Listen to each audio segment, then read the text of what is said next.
Suplicy, deputado Molon, a presença da Associação dos Delegados de Polícia Federal debatendo um tema que diz respeito a um marco civil, somente a título de esclarecimento, a nossa contribuição é no sentido da segurança. A internet tem que ser vista como um ambiente de liberdade, mas um ambiente de liberdade com segurança. E é preocupado com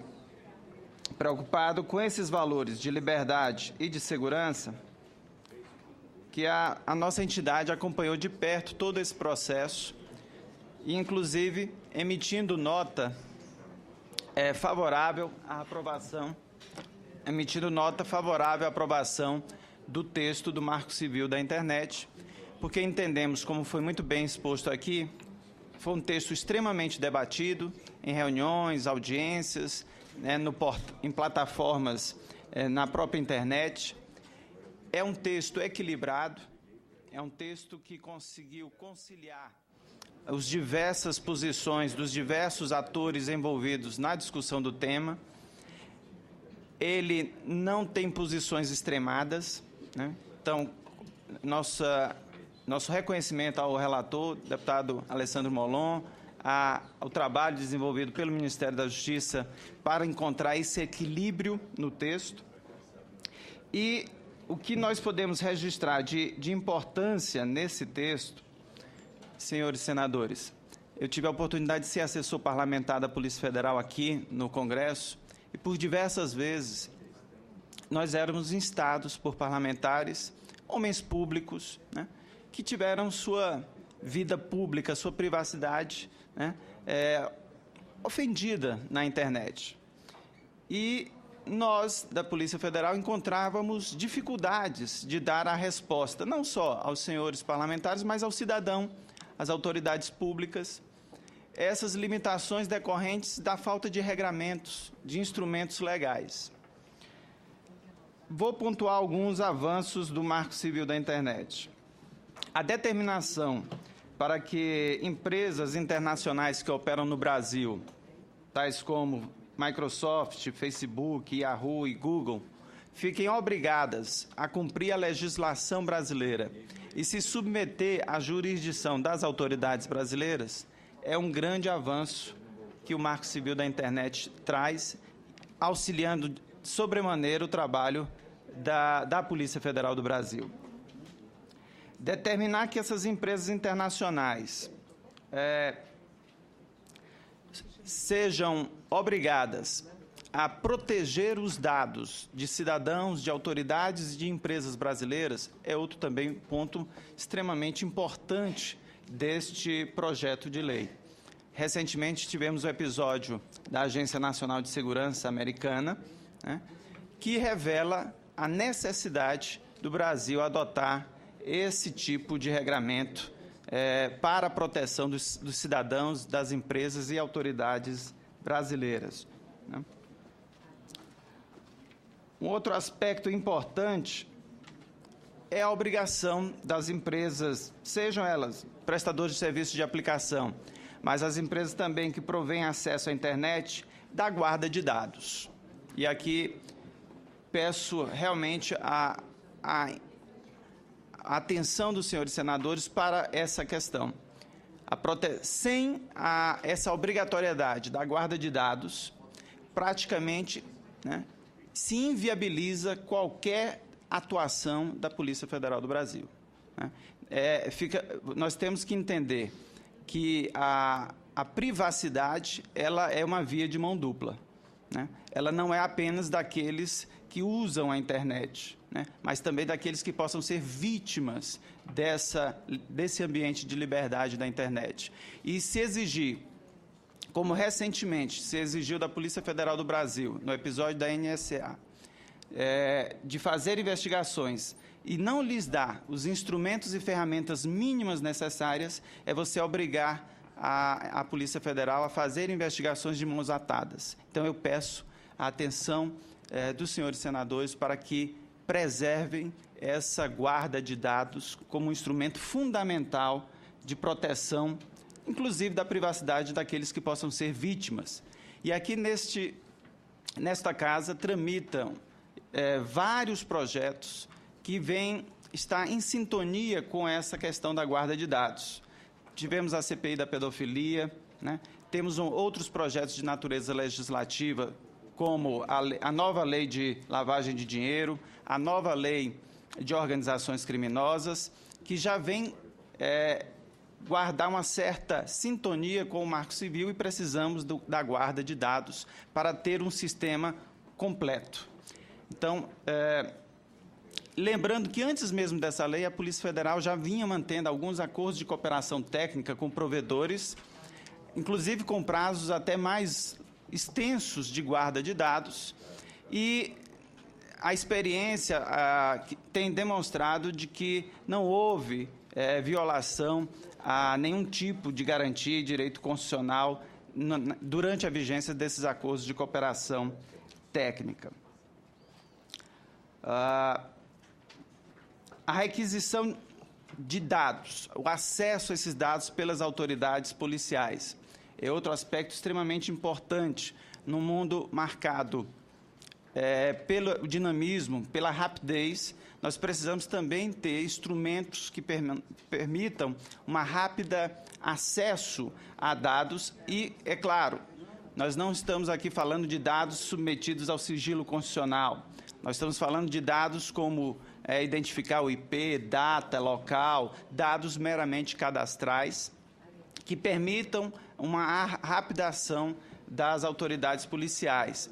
Então, a requisição de dados que não sejam protegidos pelo sigilo constitucional é outra importante garantia do Marco Civil da Internet, que, repito, vem em sintonia com legislações já aprovadas pelos senhores senadores nesta casa, Lei de Organizações Criminosas e a Lei de Lavagem de Dinheiro.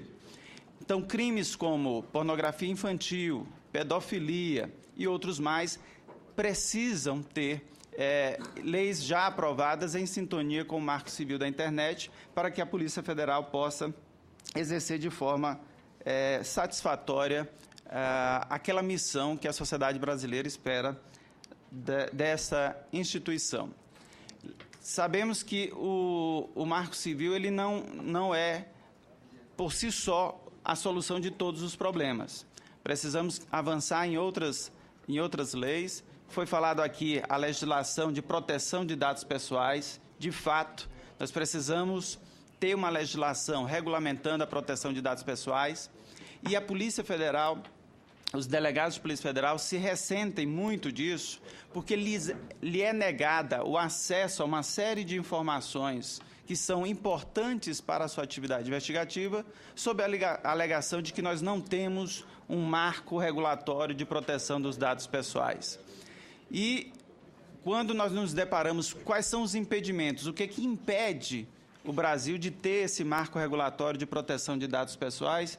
Nós verificamos que é muito mais uma questão de natureza econômica do que propriamente preocupação com garantias fundamentais.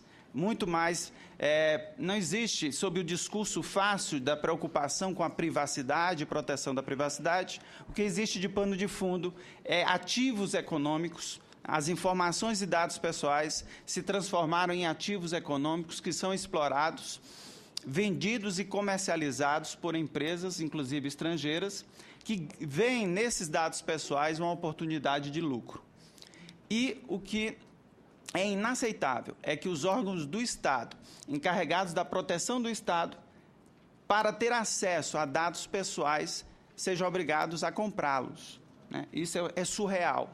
Nós imaginarmos que serviços de prestação de serviços públicos, né, a polícia, para ter acesso a eles, terá que comprar. Então, isso é totalmente inaceitável.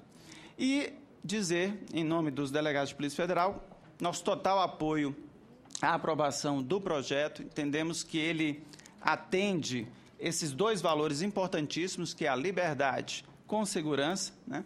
É algo que vai servir de referência e reconhecimento do Brasil no âmbito internacional, né? Merecedor de nosso reconhecimento. E nossa única sugestão e contribuição senhores senadores, é uma emenda de natureza redacional, porque nós já temos outras leis que falam que o acesso a esses dados devem ser solicitados pelo Ministério Público e pela autoridade policial, os delegados de polícia. Então, para que haja uma sintonia entre os textos de leis já aprovadas aqui, nós pediríamos apenas uma emenda de redação no texto do Marco Civil da Internet e onde se leia autoridade policial, possa se deixar claro que essa autoridade policial é o delegado de polícia, porque entendemos que isso também é uma garantia do cidadão, ele saber, entre as autoridades policiais, qual a autoridade previamente competente para ter acesso a dados de natureza não sigilosa na internet. Então, são essas as considerações. Confiamos nessa Casa da Revisora, né? Tivemos a oportunidade de acompanhar uma série de projetos e sempre tivemos a tranquilidade de ver que o Senado atua sempre no aperfeiçoamento dos projetos legislativos vindo da Câmara e teremos a oportunidade de contribuir para que o Brasil, no cenário mundial, seja uma referência, como já tem sido. Essa Casa, com a nova lei de lavagem de dinheiro, com a nova lei de organizações criminosas, ela tem sintonizado com as aspirações, com o que há de mais avançado em termos de direito internacional, e o Marco Civil da Internet, eu acho que é uma continuidade desse processo e tenho certeza que todos sairão ganhando, principalmente a sociedade brasileira, porque é um marco normativo de grande relevância que a sociedade brasileira tanto almejava, que o cidadão e também as autoridades públicas, as autoridades policiais precisam, até porque, a partir do Marco Civil, todas as demais legislações de natureza penal terão que ter como referência o Marco Civil da Internet, porque ele é a instrumentalidade, ele é a infraestrutura, e não há como se fazer nenhum tipo de avanço em natureza penal sem ter como referência o Marco Civil da Internet. São essas as nossas considerações e agradecer à Casa por ter feito o convite à nossa entidade. Muito obrigado. Obrigado, doutor Marcos. Então, para encerrarmos o ciclo de exposições, nós ouviremos agora o senhor Leonardo Palhares, que é o vice-presidente de estratégia da Câmara Brasileira de Comércio Eletrônico. Com a palavra, o senhor Leonardo Palhares. Obrigado, senador Zezé Perrella. Em nome de quem eu cumprimento e agradeço o convite, e estendo os cumprimentos a todos os demais membros das 3 comissões que estão organizando essa audiência pública, os demais membros do Senado, os demais membros do Congresso, o senhor Alessandro Molon, e todos os presentes. Bom, ser o último a falar numa audiência pública da qualidade dessa é sempre uma tarefa difícil. Primeiro porque a maior parte dos temas que a gente traz já são tratados, exauridos, enfim, mas, ao mesmo tempo, nos dá a posição e a possibilidade de, um pouco no improviso, fazer o bilão aqui, fazer o balanço dos temas tratados e aproveitar para trazer algumas das nossas ideias. Sobre a Câmara Inet, para pontuar quem aqui a gente representa, é a Câmara Brasileira de Comércio Eletrônico, é uma entidade que tem hoje 14 anos de idade, que representa e traz dentro do seu corpo associativo a maior parte das empresas que estão desde o início trabalhando na internet, que de alguma forma lideram seus setores ou que por inovação estão aí ajudando no desenvolvimento e preocupadas com o desenvolvimento da internet e da internet comercial no Brasil. A Câmara Inet vem trabalhando desde 2009 no projeto do Marco Civil da Internet.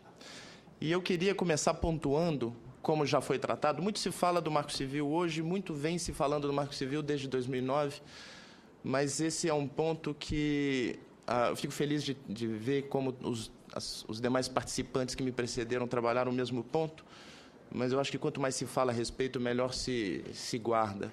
É o processo de construção democrática, assim, o processo democrático de construção legislativa ao qual o Marco Civil vem passando. Primeiro, assim, do ponto de vista até romântico, em 2009, em 2010, as 2 consultas públicas a que ele foi submetido, uma primeira não existia nem texto, se trabalhava em eixos fundamentais, e que a gente tem aí a ideia de como o ambiente da internet pode ser importante, como a liberdade na internet é importante. Porque durante 2 períodos de 6 meses, no caso foi até mais estendido, mas enfim, qualquer cidadão do Brasil, onde estivesse com acesso à internet, poderia opinar, sugerir, dar suas sugestões a respeito da construção de um tema que é de absoluta relevância e atualidade. E esse ponto foi importante também, porque a gente tem, nos registros das consultas públicas que foram feitas durante esse período no blog Cultura Digital, o posicionamento inicial de boa parte das instituições que hoje continuam discutindo o Marco Civil, que hoje continuam tratando o Marco Civil. E mais tarde eu volto nesse ponto para exemplificar como a construção e o trabalho de construção do Marco Civil foi um trabalho duro e árduo, em que boa parte das instituições envolvidas cederam em prol de um bem comum. A gente brinca na minha terra, eu sou mineiro, como o nosso senador José Perrella, a gente brinca na minha terra e diz que o bom é inimigo do ótimo. Eu acho que nessa ótica, o Marco Civil é um bom exemplo disso. É o contrário, não é? O ótimo é inimigo do bom? É o ótimo é inimigo do bom, desculpa. É o meu perfeccionismo.